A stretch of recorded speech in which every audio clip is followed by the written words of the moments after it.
Well, I guess, and I want to thank you for justifying my opening statements. You do say that it must be understood through philosophy and not through scripture. And I have already put forward that scripture directly tells us the power of God, which is called his spirit, and the water is what spiritual heavenly beings are made of. And you're declaring that it can't be known, but I need to study it so that I can understand it can't be known. That is negation theology that goes all the way back to ancient Egypt. It's a part of their philosophy. And so I want to encourage you to study the history of philosophy, since you apparently are uninformed in that area.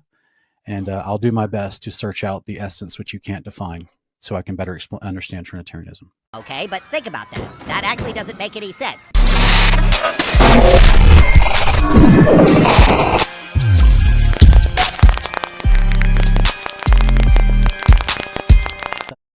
I'm going to have to teach him the problem of his thinking. He doesn't understand.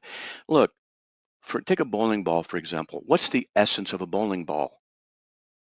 Can you take essence and do something with it? Can you take a picture with it? Is it triangular? Is it square? Does it have mass? You don't ask those kinds of questions. The ontos of something is something that is endemic to its own nature. That's just something. The essence is what it is. Well, what is it? It's essence. Well, what is that? No one knows, because we don't have the ability to understand, comprehend the essence of something. We can only apprehend the properties that emanate out of an essence. That's what I'm trying to say. And if you say, what's the essence of God? What's the ontology of God? God is what he is. He's just God. Well, what's that? It's God, his godness, his Trinitarian essence. Well, what's that? It's just a circular thing. I'm trying to tell you, Sean, you don't understand what you're asking here. I'm trying to be very polite. I'm trying to be insulting, but you just don't know.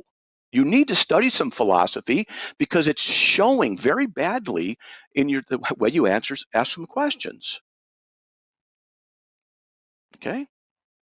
Trying to be nice, but dude, you're blowing it. Can I respond?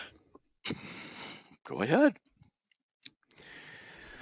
Well, I guess, and I want to thank you for justifying my opening statements. You do say that it must be understood through philosophy and not through scripture. And I have already put forward that scripture directly tells us the power of God, which is called his spirit, and the water is what spiritual heavenly beings are made of. And you're declaring that it can't be known, but I need to study it so that I can understand it can't be known. That is negation theology that goes all the way back to ancient Egypt. It's a part of their philosophy. And so I want to encourage you to study the history of philosophy, since you apparently are uninformed in that area. And I'll do my best to search out the essence which you can't define so I can better understand Trinitarianism. Look, I did not say it must be understood through philosophy. You said I said that. I did not say that. I'm saying that you don't understand certain nuances of philosophy and just simple logic and how to deal with certain issues. That's what I'm saying. Now, I know that there's going to be people who are going to be watching this, and the people who are philosophically, logically trained are going to point the same things out and other ththings. And I'm trying to tell you Yeah, this. You don't understand the proper way usage of these terms, and you're making mistakes in I that. understand. You don't say, what's the essence of God? It's a non sequitur. How do you say what the essence of God is? What's the essence of a Scripture tells circle? us. Okay, and it Scripture tells tells us us that that it's the water substance, and power and water? brother, you know that the creed of Trinitarians is consubstantial. That is part of the last of the three legs of the Trinitarian creed is consubstantial. That stands for substance, the homoousios. And I'm telling you, Scripture already tells us what the substance is. And what's the substance? Arius was arguing that Jesus Christ was made of a different substance, and therefore the other Trinitarians kicked him out of the circle. They're both Trinitarians arguing over something the Bible already defines. They redefined the substance to say it's a special ontology that no one else in creation shares, and they wanted the Father and the Son to be labeled into that ontology, and everything outside of it's a creature. All of it was a huge non sequitur. All of it was massively confused because the scriptures already tell us the substance of the Father, the Son, and everything in heaven that has an immortal body, spiritual nature.